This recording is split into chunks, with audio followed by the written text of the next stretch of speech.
It was a quiet Tuesday afternoon when the trouble began. Most of the time, when new folks moved into the neighborhood, they'd bring pies or a welcome gift, maybe a plant or a bottle of something nice. But not Karen. No, she showed up in a shiny silver SUV, too clean for these dusty roads.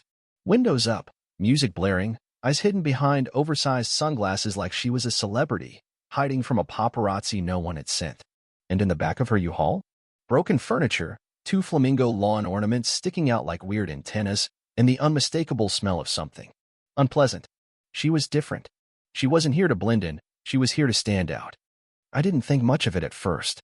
After all, new people moved to the outskirts all the time. Quiet folks, trying to escape city noise. But there was something about Karen that felt off. Something about the way she carried herself, like she didn't know how to share space with anyone. It wasn't just the furniture, it was her whole attitude, like she thought the world owed her something. By the time dusk came around, I was in the barn, feeding the chickens when I heard the familiar crunch of tires over gravel. I peered through the barn door and saw her dragging a couch out of the back of her U-Haul. It wasn't just any couch. This thing was a lumpy, sagging disaster like it had been through 3 divorces. And just when I thought she might move it somewhere out of the way, she did something that made my blood boil. She left it right in the middle of our ranch road, like it was trash day and the field was her curb. I stormed into the house to find Grandpa Ray sitting on the porch, carve-wying a chunk of cedar like it owed him money. I told him what happened, and without missing a beat, he just stood up, slow like old cowboys do when they're deciding if they're going to shoot or spit. He walked down the porch steps, looked across the field, and nodded once. I knew right then Karen had made a big mistake. The next morning, I woke up to 2 sounds, the rooster crowing and Grandpa Ray's truck engine roaring to life like it was mad at the ground. I scrambled to the window. The couch? Gone.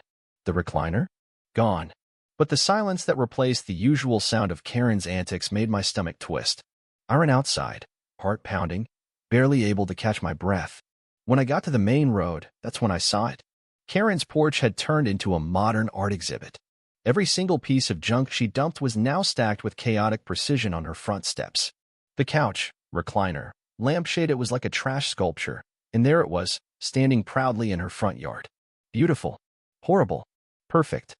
Karen stood at her door in disbelief, phone in hand, her tiny white dog barking from under a porch chair. And then she yelled, "This is harassment." Like the furniture had dragged itself over there just to mess with her. I didn't know whether to laugh or scream, but Grandpa? He didn't even blink. Sheriff Cole showed up soon after, looking like he was about 2 seconds away from quitting his job. He sighed when he saw Grandpa and said, "I'm not saying I disagree with the delivery, but Karen says you trespassed." Grandpa didn't flinch. I returned her belongings. "That ain't trespass. That's manners," he said, taking a slow sip from his coffee.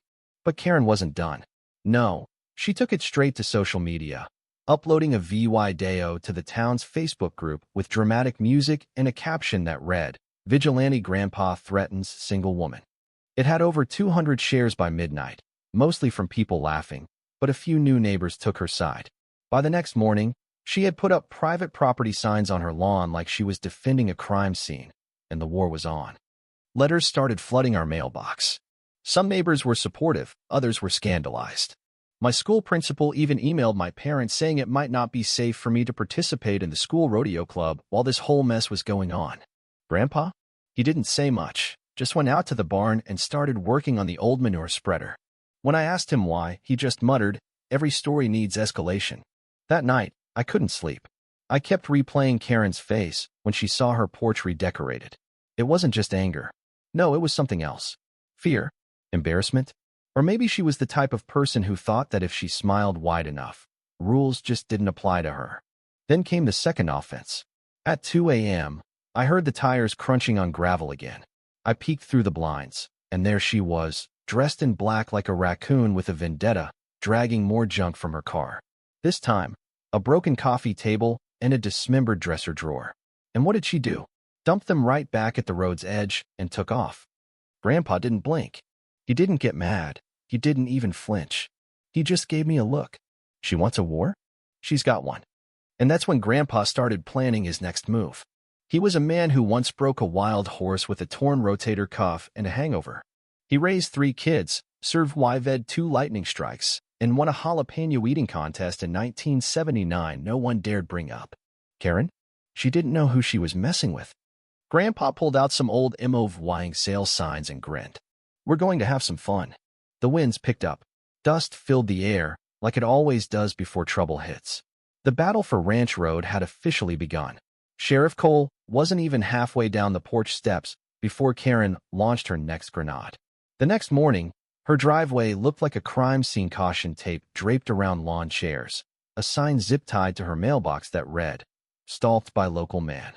She'd also slipped flyers into every mailbox, warning everyone about a mentally unstable senior citizen with violent tendencies. But Grandpa? He didn't even blink. He just whistled while stirring his coffee. Some folks throw mud hoping you'll roll in it, he said, completely unbothered. But me? I was ready to scream. By the next evening, we had a plan. Grandpa called it Operation Transfer, but it was more than just a retaliation. It was a statement. Every piece of trash Karen dumped, we gave back. But this time, we didn't just put it back in her yard, no, we turned it into a masterpiece. We set up a pyramid of trash perfectly symmetrical, topped with one of her flamingos wearing a paper crown. The sight was beautiful. It was chaos wrapped in revenge. And Karen? She came out screaming like a banshee, her hair in curlers, coffee mug in hand, yelling about vandalism and trespassing, calling the sheriff before breakfast. When Sheriff Cole showed up, he didn't even look around. He just sighed and asked, "Karen, what exactly do you want me to arrest him for?" She fumed. But Grandpa? He just shrugged, looking at her like she was the joke, not the other way around. The whole town caught wind of it, and the next thing you know, her pyramid of shame was drawing drive-bys like it was some kind of tourist attraction. But Karen wasn't done. Oh no. She filmed herself again, a tearful video titled, "I'm Leovying this town of savages." The video blew up, getting sympathy from people who'd never even met her. She was starting to look like the Tim. That's when Grandpa started putting the pieces together. She wasn't looking for justice, she was looking for fame. She wanted to go viral, and we'd played right into her hands. So, Grandpa came up with a new plan. He found out where she'd been hiding all her junk behind her house. And just like that, we sent the county inspector her way. The next thing we knew, Karen had a code violation notice slapped on her door, with 30 days to clean up or face daily fines. And then, in a twist we didn't see coming, Karen came over to offer a truce. She handed Grandpa a manila folder with a proposal. She wanted to turn the whole feud into a web series, casting Grandpa as the last cowboy. She pitched it like it was a deal of a lifetime, offering him fame and money. Grandpa stared at her for a long moment and then said, "I don't care about famous, but I do care about winning." She didn't argue. She just turned, got in her car, and drove off. But I could tell that wasn't the end. The storm was brewing. And it wasn't just a storm in the sky, it was coming straight for Karen's life. A few days later, I saw her on the porch. She'd finally started clearing the junk from behind her house. But there was something different about her now. She wasn't just the loud, over-the-top Karen anymore. She was quiet, humbled, and dare I say, learning to fit in. Grandpa? Well, he just went about his work, his eyes not on the past, but on the future. And that's when everything changed. Sometimes, it's not about winning the battle, but knowing when the war is over. So, what do you think? Should we have gone further with Karen? Or did Grandpa make the right call by letting her be? Drop your thoughts in the comments. We'd love to hear what you think.